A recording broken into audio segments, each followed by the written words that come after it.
정보통신 윤리교육. 나는 멋있는 누리꾼. 네 번째 시간. 개인정보 지키기. 안녕, 친구들.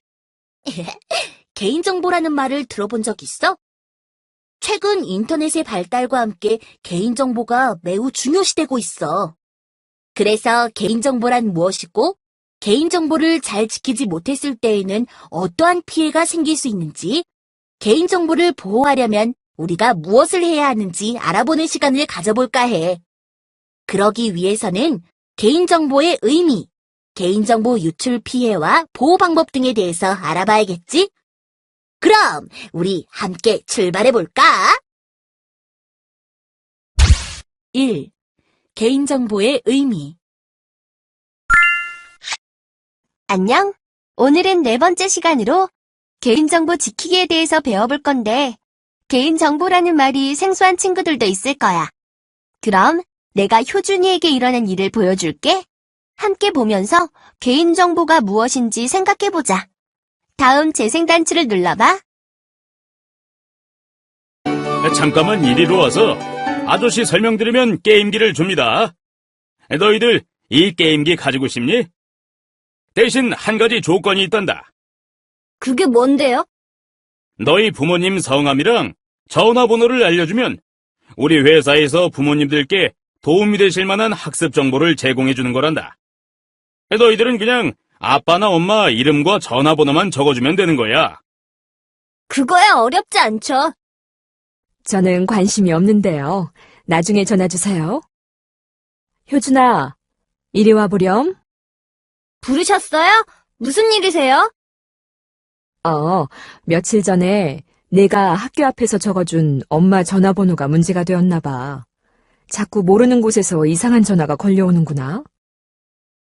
그럼 그 아저씨가 뭔가 나쁜 마음으로 저를 속인 것인가요? 엄마도 그렇게 생각하고 싶지 않은데 그랬을 수도 있을 것 같아. 효준아, 요즘에는 정보통신 기술들이 많이 발달하면서 개인의 전화번호나 주소, 이메일과 같은 개인정보가 굉장히 중요해졌단다. 지금처럼 개인정보를 소중하게 지키지 못한 경우에는 여러 가지 피해를 당할 수 있거든? 아, 그렇구나. 개인정보가 얼마나 소중한 것인지 친구들도 알아야 할 것 같아요. 잘 알겠어요, 엄마. 다음부턴 조심할게요.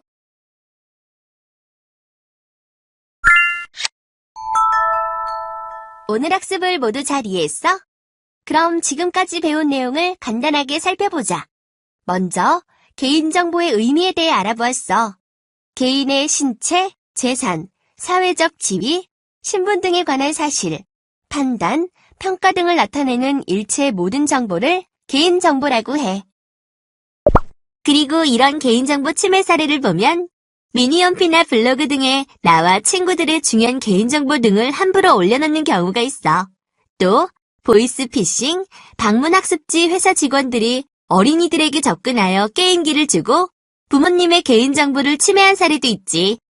인터넷 쇼핑 사이트에서 쿠폰을 발급해준다고 속여 개인정보를 빼가거나 해킹에 의해 개인정보가 유출되는 경우도 개인정보 침해 사례에 해당해. 그래서 마지막으로 우리는 개인정보를 안전하게 보호하는 방법에 대해 알아보았어. 어떻게 지키는지 잘 기억해도 먼저 주민등록번호와 같은 내 개인정보는 다른 사람에게 함부로 알려주지 않고 이름, 전화번호, 주소, 학교 등의 정보는 꼭 필요한 경우에는 부모님이나 선생님의 허락을 받은 후에 다른 사람에게 알려주어야 해. 또 PC방이나 학교에서 컴퓨터를 사용한 다음에는 꼭 로그아웃하는 거 잊지 마. 그 다음 미니 홈피나 블로그에 주민등록번호나 집 주소, 전화번호 등의 개인정보를 적지 않고 웹사이트에 가입할 때에는 꼭 부모님께 여쭤봐야 해. 가족이나 친구의 개인정보도 소중해. 가족이나 친구의 개인정보를 알고 있어도 함부로 다른 사람에게 말하지 말아야 해. 쉿! 절대 비밀이어야 하는 거 알지? 그리고 부모님, 선생님, 친구들의 집 주소, 전화번호 등의 개인정보를 인터넷에 올리지 말아야 돼. 그리고 비밀번호를 정기적으로 바꾸고 아이디와 비밀번호를 다른 사람에게 알려주지 않는 등 자신의 아이디와 비밀번호 등을 잘 관리해야 해.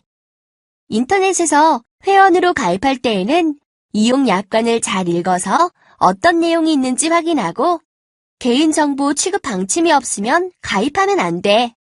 꼭 기억해서 우리의 개인정보를 지키자.